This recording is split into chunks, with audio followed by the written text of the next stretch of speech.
강들은 쉽게 회복이 불가능하잖아요. 시간이 가면 갈수록 더 어려워지는 거죠. 노동운동이나 생태 자연운동이나 다 복합되는 거 아니겠습니까? 이렇게 싸우다가 이제 감옥에 갇혔어요.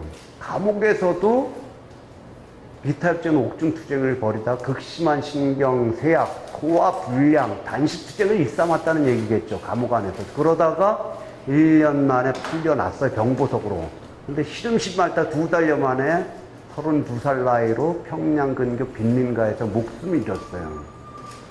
강주룡이라는 여성 노동자들의 을밀대 고공농성과 그 투쟁의 정신은 우리가 유명한 사람들 뿐만 아니라 기억할 이름이라고 생각해요. 작년에 교과서 문제 막 얘기할 때 유관순 모른다고 뭐 난리를 폈잖아요. 어떻게 유관순도 모르냐. 물어보는 사람은 얼마나 알지. 나 모르는데 모르는 게 죄 짓는 것처럼 대응하는 것보다 유관순을 왜 알아야 되는지를 다시 역질문할 필요가 있는 거죠. 그리고 너는 얼만큼 아냐. 그러고 이제 그 다음에 나가다 유관순 그러는데 너 강주룡 아냐 이렇게. 그러니까 그것도 웃기는 거잖아요. 역사 속에 꼭 알아야 될 특정한 몇 사람이 있다고 생각하는 것도. 그래서 저는 아주 더 역설적으로 유관순 물으면 어떤데. 작년에 저는 유관순 모른다고 야단 난리를 때, 유관순 모르면 어떤데. 우리는 그러고 유관순 싫었어요. 맨날 3.1절 되면 교장이 나와서 그 알아먹지도 못하는 3.1 독립선언서를 다 세워놓고 그것도 떠듬떠듬 길게 얘기를 하고 유관순 누나 유관순 누나 그러니까 유관순 누나는 별로 안 좋은 사람으로 이렇게 인식됐던 게 있어서 뭐 그런 것도 있지만은 한쪽에서는 이렇게 싸울 때 또 한쪽에서는 누가 있었어요? 친일 민족 반역자들, 친일 부역행위자들이 있었죠. 그래서 그것도 정확하게 얘기하면 친일파 하면 이것도 이제 좀 정확한 말은 아니에요. 친일 민족 반역행위자, 친일 부역행위자들이 단죄돼야 되는 것은 식민지 지배가 폭력적인 지배였잖아요. 그렇죠? 조선인들을 폭력을 통해 지배하는데 그 폭력 행위를 동조하고 방조했던 폭력 분자들이기 때문에 그래서 더 문제가 되는 거죠. 명확하게. 이들의 논리를 잘 보여주는 이광 최고의 문리였던 이광수가 작사를 하고 최고의 음악가라고 얘기하는 홍남파가 작곡한 희망의 아침 3절만 보겠습니다. 여기 대공책국이라고 나와 있는데 원래 자료가 희미해서 책국으로 읽었었어요. 근데 말이 안 되잖아요. 그래서 요즘 이제 새롭게 나온 이 자료에는 대공영권이라고 고쳐서 불러요. 대동아 공영권을 줄인 말이죠. 대륙 이말리 대양신말리 대아세아의 대공영권에 우리 일장기 날리는 곳이 자자손손만대의 복누릴국토. 핵심은 이거죠. 우리 일장기 날리는 곳이 자자손손만대 복누릴국토. 식민지 지배체제가 변하지 않고 바뀌지 않고 영원무궁토록 계속된다는 거예요. 식민지 지배자들, 친일 부역행위자들의 자기 논리인 건데 여기서 일장기를 빼면은 어느 사회도 한 사회 계급 지배자들, 기득권 세력들의 논리는 똑같아요. 조선시대 양반 지주들이 어떻게 생각을 했어요? 이런 사회가 자손만대까지 계속될 것이다. 여기에다가 우리가 살아가는 자본의 현실과 이데올로기를 신자유주의라고 많이 얘기하잖아요. 넣고 고쳐서 묶어봤어요. 신자유주의가 계속되는 세상에 자자손손만대 복누릴국토. 지배자들의 논리의 핵심은 뭐냐면은 이 현실 구조는 변하지 않고 바뀌지 않고 계속될 것이라는 거예요. 그럼 여기에 익숙해지면 어떻게 돼요? 사람들이 절망하죠. 희망을 노래하는데 오히려 절망을 부추기는 노래예요. 절망이 계속되면 체념하게 됩니다. 어쩔 수 없어. 안 돼. 할 수 없지. 인내하다가 체념하게 되면 어떻게 돼요? 결국은 지배자 논리에 흡수되면서 이 식민지 지배자 논리는 식민 노예 백성이 되는 거잖아요. 근데 노래를 만들어서 이렇게 선전까지 했지만은 어떻게 됐어요? 역사는 일본이 항복을 했죠. 일본이 항복을 하고 해방이 됐어요.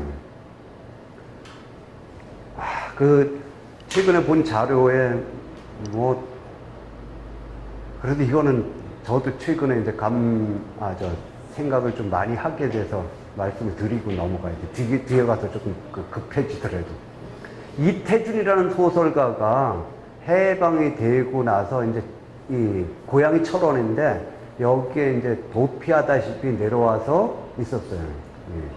그 소설가인데 왜냐면 서울에 있으면은 친일 문학을 해야 될 거 같으니까 이 핑계 저 핑계 대고 내려왔다 해방이 됐다는 소식을 듣고 나가면서 버스에 탄 사람들한테 물어봤어요. 해방이 됐다는 거 아냐? 모른다고 그래요. 해방이 됐다더라. 그랬는데 기뻐하지 않는 거예요. 우리 해방이 되면은 큰 지배하였던 전체 조선인들이 다 만세를 부르고 해방이 됐다 기뻐할 것처럼 생각을 하잖아요. 그죠? 기뻐하지도 않는 거예요. 왜? 실감이 안 돼서가 아니라 해방을 바라지 않고 살았다는 거예요. 바람이 없으니까 바람이 이루어져도 기쁨이 없는 거예요. 그런데 또 이제 최근에 본 그 글 중에 뭐가 있냐면 저 중국군 항일 연합군 활동을 하면서 거기에 이제 학교를 만들어요. 조선족들 이제 독립운동 양성이죠 이제 그 당시. 그런데 거기서 학교에 이제 기숙사 생활을 하는 거예요. 한 사람이 해방 소식을 듣고 거기 달려와요. 10리가 넘는 데를 그 험한 길을 달려와갖고 깜깜하게 잠들어 있는 운동장에서 외칩니다. 일본이 항복했다, 항복했다. 그러니까 잠자던 사람들이 전체 나와서 운동장에서 해방 춤을 추는 거예요. 대비되는 두 개를 보니까 바람이 있어야 바람이 이루어졌을 때 기쁨도 내 기쁨으로 다가오는 거지. 그냥 체념하면서 쫙 이랬던 사람들은 기쁨조차도 못 느끼는구나. 이런 것들을 내가 글을 통해서 절감을 했어요. 바람이 있으면 바람이 없으면 바람이 이루어져도 무덤덤한데 그러다 그 바람이 다시 이제 파괴가 돼요. 그럼 어떻게? 거기에 또 순응하게 하면서 살 수밖에 없는 거잖아요. 다시 싸울 이런 의지도 없는 거죠. 그러고 이제 이 해방이 되면서 친일파들을 처단하고 식민 잔재를 청산해야 되고, 그 다음에 새로운 민족 자립경제 토대를 만들고 통일된 인민정부를 수립해야 되는데 이게 개개인의 힘만 갖고는 안 되잖아요. 조직이 필요한 거예요. 그래서 노동자들의 이제 전국 조직으로 만든 것이 뭐냐면 1945년 11월 초에 만든 조선노동조합 전국평의회, 줄여서 전평이라는 조직입니다. 여기 많을 때는 한 50만 명의 조합원들이 가입을 했었어요. 전평에. 남쪽에서만. 그런데 그 당시 이제 이 조직 대상을 따지면 200만 명 정도 돼요. 25% 정도가 전평 조합원으로 가입을 했었죠. 지금보다 이제 조직률이 더 높은 건데, 전평이 내세웠던, 이 사진에서 보면은, 전평의 지향 중에 하나가 뭡니까? 모든 권력은 인민에게로, 인민이 권력을 장악하고, 인민이, 노동자, 민중이, 이 주도하는 그런 세상을 만들겠다는 꿈을 플랜카드로 딱 내세웠죠. 그리고 구체적인 강령으로 보면 최저임금제, 8시간 노동제, 유급휴가제, 안전고용, 사회보험, 단체계약금, 결사시, 파업의 자유, 노동자 공장 관리. 그 해방이 되고 1945년 내세웠던 전평의 요구 강령이 여전히 반세기가 넘은 지금도 우리한테 필요하고 유효한. 그러니까 노동자들의 이 처지, 이 삶이 상대적으로 봤을 때는 그렇게 나아지지 않았다는 것이기도 하잖아요. 그죠? 기본적인 생존의 문제가 어느 정도는 이제 자본주의 발전 과정에 해결됐다고 그러지만은, 그리고 또 하나 중요한 게 뭡니까? 38선을 지우고 분단이 아니라 통일된 세상을 만들려는 꿈들은 그 소수를 빼놓고는 전 민족 구성원 대다수의 요구였죠. 연변에 가면은 이제 연변 조선족 자치주의 항의 열사들이 3,200 몇 명쯤 돼요. 열사 칭호를 받은 사람들, 그 죽어간 사람들은 뭐 헤아릴 수 없이 많은데, 열사 칭호를 받은 사람들만 3,200여 명이 되는데, 그 중에 3,150명 정도가 조선족이에요.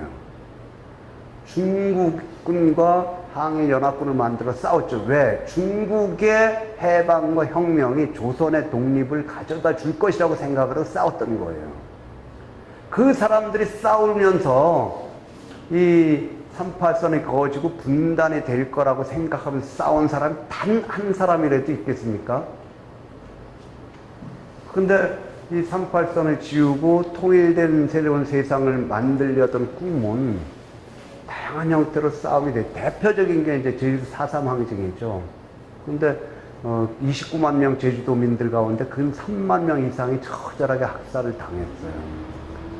여순 이 14년대 군인 반란 여순 항쟁도 그 제주 4.3 항쟁을 일으킨 제주민들을 진압하라는 명령을 거부하면서 군인들 반란하고 여순 지역의 민중들이 동참하면서 여순 항쟁이 됐던 거잖아요. 그 토벌을 피해서 들어간 게 지기산이고, 지기산 들어가서 인민유격세 파이트산이 된 거죠. 그러나 이제 그런 이제 염원은 이루어지지 못한 채 1948년 8월 15일 대한민국 정부가 수립됐어요. 그때 총독부 건물에 딱 걸어놓은 플랜카드도 대한민국 정부 수립이잖아요. 그죠?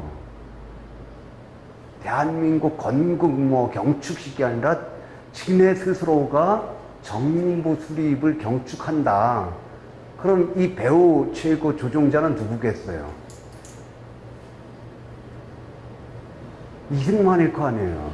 그럼 뭐 뉴라이트인 따지려면 이승만한테 가서 따지든지 여기서 따지든지 스스로들이 정부 수립이라고 했는데 건국 난리를 펴고 있는 거잖아요. 그죠? 오늘 여기는 안 넣었는데 정부 수립 기념우표라고 우표 딱지까지 만들었어요. 1948년 8월 15일.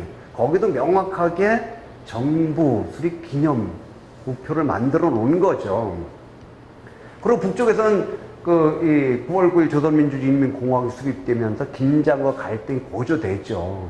터진 것이 한국전쟁이었어요. 수많은 희생자를, 부상자까지 포함해서 근 500만 명의 희생자를 내고 전쟁 끝났습니다만 이제 분단의 철조망이 쳐진 분단 현대사가 전개되죠. 50년대 내내 그것도 헌법을 자기 대통령 되는데 유리하게 2번이나 고쳐갔던 이승만 정권, 이것을 4월 혁명으로 무너뜨렸어요. 그러나 4월 혁명이 완성되기 전에, 민주주의 혁명이 완성되기 전에 5.16 쿠데타가 일어나면서 4월 혁명은 유효하는 채 막을 내리게 되는 거죠. 그러나 이승만 정권을 뒤집어 엎어봤던 힘이 박정희 군사독재 체제에서도 민주화 운동을 전개하는 중요한 경험의 역사가 됐던 거예요. 왜냐면 그 전에 이제 사람들이 어떤 생각들을 했었냐면은 이승만 나중에 가서는 안 되니까, 선거 갖고도 안 되고 막 그러니까 이승만은 이제 하늘이 낸 인물인가 보다, 이런 생각까지 했었어요. 그래서 뭘 바랬냐면 이승만이 늙어 죽기만 바랬던 거예요. 이때 85이니까 나이도 많았잖아요. 근데 늙어 죽기만 바라는 거하고 뒤집어 엎는 거하고 사람들의 경험은 이게 천양지차인 거예요. 예를 들어서 박근혜가 그냥 늙어서 죽는 거하고 박근혜를 싫어하는 사람들이 뒤집어 엎는 경험하고 이건 차이가 엄청나게 클 거 아니에요. 이때도 그런 거죠. 그게 어떤 권력도 마냥 가지 않는다는 것을 스스로 경험했던 거죠. 이 박정희 정권은 이제 그 정권을 잡고 나서 어쨌든 경제는 기본이 되는 거잖아. 왜냐하면은 사람들이 먹고 살아야 되는 것들. 어떤 권력도 그거를 무시하고 권력을 유지할 수 없으니까. 그래서 내세우는 게 뭐냐? 수출 주도형 경제 성장인데 아까 안심시키는 거짓의 문 그거 봤잖아요. 그 대표적인 게 뭐냐면 선 성장 후 분배, 선 경제 성장 후 민주화입니다. 그래서 저 먼 미래 그 행복, 빛나는 미래를 다 제시를 해요. 그러면서 나오는 게 뭐냐? 10년만 허리띠 졸라매자. 그러면서 이제 현실에서는 어떻게 해야 됩니까? 인내와 순종을 강요하는 거죠. 그러나 이런 경제 성장 정책의 결과 경제 성장의 수치는 연평균 9% 이상씩 쭉쭉 늘어나요. 이거는 세계사적으로 유례 없는 경제 성장이기도 합니다. 그 경제 성장의 공과를 없는 거라고 생각하는 것도 진실에 합당한 건 아니죠. 그러나 이제 그 경제 성장의 주역이 누구였느냐, 그 경제 성장의 결과가 어떻게 됐는가는 이제 따져봐야 되는 거죠. 경제 성장의 주역은 뭐였어요? 수출 주도형 경제 성장의 주역은 노동자들의 저임금과 장시간 노동이었던 거죠. 그리고 노동자들의 그 저임금과 장시간 노동을 지탱시키기 위해서 농민들한테 저고가 정책을 폈던 거예요. 먹고는 살아야 일을 시키는 거 아니에요. 그러니까 그 다음 문제가 또 누구예요? 농민들이 농가 부치가 늘어나잖아요. 농촌에 살 수 없으니까 이농이 끊이질 않는 거죠. 그럼 농촌을 떠난 사람들이 어디로 가요? 다시 공장으로 가려고 그러니까 어떻게 돼요? 수용할 수 없으니 실업자는 늘어나고 도시 빈민으로 살아가잖아요. 그러니까 이거는 또 순환으로 어떻게 돼요? 노동자들의 저임금, 장시간 노동을 강요하는 사회 구조적 장치가 되는 거죠. 이런 상황 속에서 이제 전태일 열사의 이 노동운동과 1970년 11일 14일 온몸에 기름을 붓고 분신했던 전태일 열사의 분신이 일어나는 거죠. 근로기준법을 준수하라. 근로자도 인간이다. 우리는 기계가 아니다. 전태일 열사의 분신 죽음은 70년대 민주노조운동의 포문을 여는 도화선이 됐습니다. 전태일 열사의 분신 때문에, 분신만으로 70년대 민주노조운동이 시작됐거나 전태일 열사의 분신이 없었다면 70년대 민주노조운동이 없었을 거다. 이렇게 보는 것도 큰 문제죠. 왜 문제냐? 직접적으로는 사람이 안 풀리면 죽음을 생각하게 돼요. 내가 스스로 죽겠다는 것도 문제지만은 더 문제는 누군가 죽기를 바라는, 그래갖고는 조직적이고 집단적이고 서로 어울려 나누는 운동이 발전할 수가 없는 거잖아요. 그렇죠? 민주노조 운동은 끊임없이 준비됐고 그런 이제 이 모색들이 있었는데 전태일 열사 분신이 이제 이 도화선이 된 거죠. 그래서 바로 제일 먼저 만들어진 민주노조가 청계피봉 노동조합이죠. 이 평화시장을 중심으로 해서.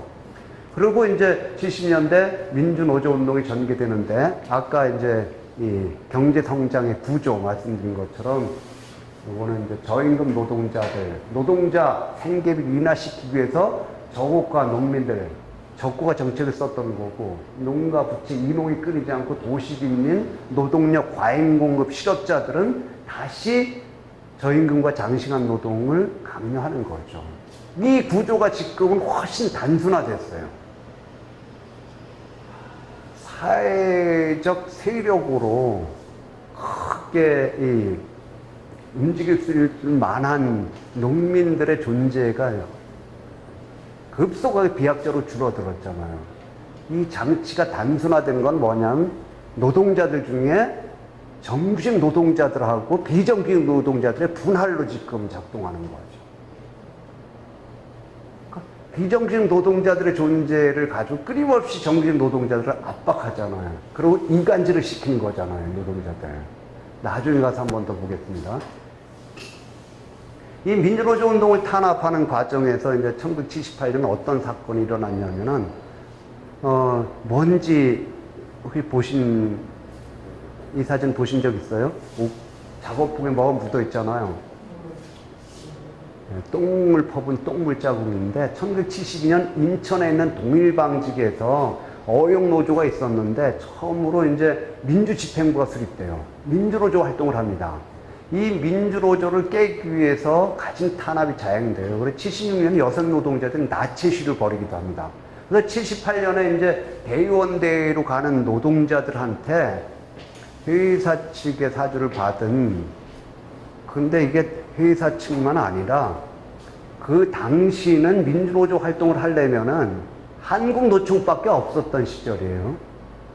그러니까 민주노조도 노동조합이라는 이름을 갖고 활동할 때는 다 한국노총 소속 조합원이었던 거예요. 소속. 근데 그 중에서도 섬유노조가 제일 이제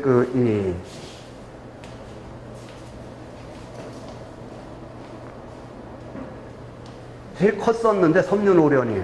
그 섬유노는 중앙상층의 조직부장이라는 놈이 깡패같은 남자를 동원해서 대의원대로 가는 이 여성 노동자들한테 양동이로 똥물을 퍼갖고 뿌려댄 거예요. 거기서 끝나는 게 아니라 뒤집어 씌기도 하고 자기들은 장갑 끼고 또 옷에다 문지르기도 하고 이런 만행을 저지릅니다. 뒷돈은 누가 쟀느냐? 동일방직 자본이 됐겠죠. 이거를 뒤에서 배후 조정을 누가 했느냐? 박정희 정권의 그 서슬픈 중앙정보부 인천 분소도 아니고 중앙이 직접 개입을 하는 거예요. 그 단위 사업장의 민주노조 하나 깨기 위해서 그 유신 권력과 자본이 합작을 하는 거죠. 그러면은 이제 민주노조 활동이라는 것은 거꾸로 어때면 되는 게 드러나잖아요.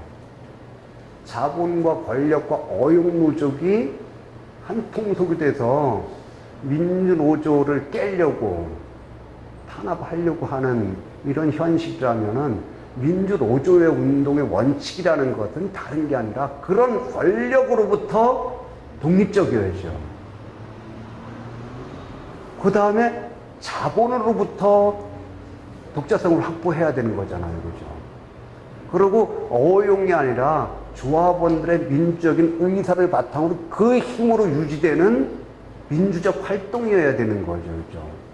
이게 단 게 아니라 민주노조 운동의 가장 기본적인 원칙은 그거 아닙니까? 자본과 권력으로부터의 독립성을 유지하는 거. 밑으로부터의 조합원들의 민주적 요구를 바탕으로 수평적인 튼튼한 관계망을 통해서 노동자들의 권리, 나가서는 노동자가 세상의 주인이 되는 사회를 만들어가는 가장 그 기본, 바탕이 되는 대중조직인 노동조합인 거잖아요. 그죠? 지금 민주노조 운동의 정신이 훼손된다는 것은 다른 게 아니라 이 원칙이 흔들리고 있다는 거예요. 이 근간이. 그죠? 근데 그 권력은 세계사적으로 보면은 권력이 노동자 권력이어도 노동자들의 민주적 자주적인 조직은 그 독자성을 유지해야 된다는 것을 보여주는 거죠. 그것은 노동조합뿐만 아니라 운동의 다른 현실들도 마찬가지예요. 교육감이 민주교육감이 된다고, 진보적 교육감이 된다고, 또 전교조 했던 사람이 그 교육감이 된다고 해서 다 거기다 위임을 해버려봐요. 근데 그 다음에 교육감이 갈려. 자생력이 급속하게 더 떨어져 버려요. 지자체도 마찬가지죠. 우리가 힘을 써서 지자체 장을 우리가 만들었어요. 그걸 다 위임해버려. 그러고 나서 이게 바뀌거나 그러면은 그 쌓여왔던 민주적 조직 역량이 다 없어져 갖고 맥을 못 추더라고요. 그래서 저는 교육청도 그렇고 지자체도 그렇고 다 후원하고 지원하면서 그 활동을 활성화시키는 게 서로 공존할 수 있는 거다. 근데 이게 들어간 참모들도 그렇고 이 사람들도 그 욕망이라는 게 다 자기중심적으로 자기가 해내야 된다고 생각을 하잖아요. 전교조도 그렇더라고요. 교육청에 딱 요구를 하면은 뭐 강좌 같은 거 빵빵하게 아주 좋은 강사들 데려다가 쫙 하잖아요. 그걸 다 그쪽에다 이제 맡겨. 막상 자기가 하려고 그러니까 이 조직하고 사람들 모으고 뭐 하는 이런 이게 급속하게 떨어지는 거예요. 이런 얘기는 이런 얘기만으로도 그 따로 강의가 필요한데 노동운동사 얘기를 하다 보니까 급해지나요? 그러고 이제 79년에는